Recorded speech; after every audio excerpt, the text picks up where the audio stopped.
Okay, right inside bottom of the shaft, like I say, you'll see the holes that those shafts, first three gears, go back into.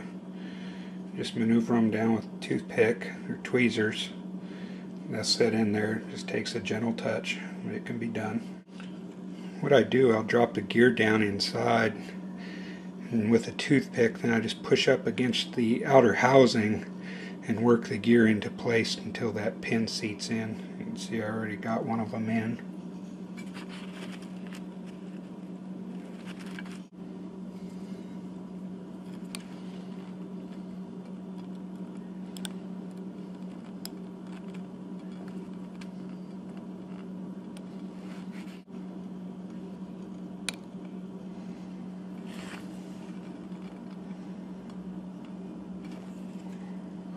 You can see the next row's in.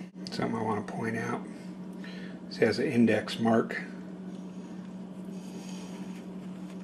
right here. It's like out of the disc.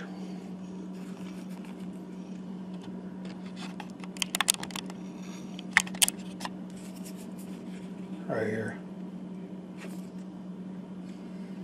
Want those to be opposite of each other. Once again, just for the load factor of those gears.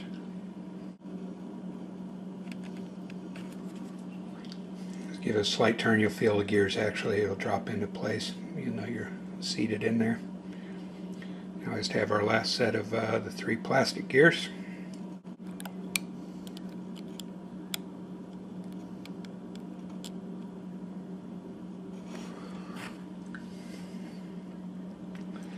There we have those 3 in.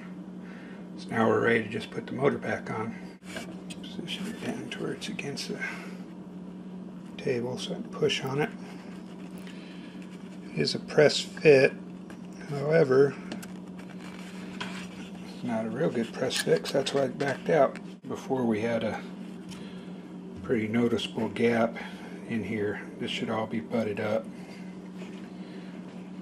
Now, whether or not it's a good idea to use a little super glue or epoxy, that's your decision.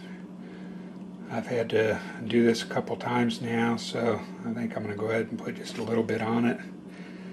Don't want to get carried away in case I need to get back into it again in the future. This way, slide over. So you're going to put a little bend on the string, hopefully it'll stay that way.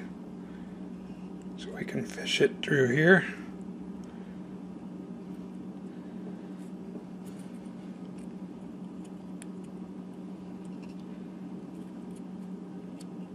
Continue to push down on the finger.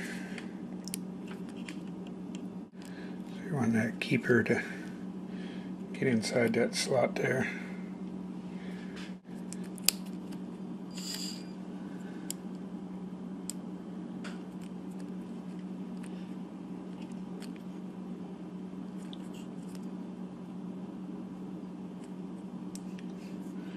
There's actually a little nub on there, the string goes around.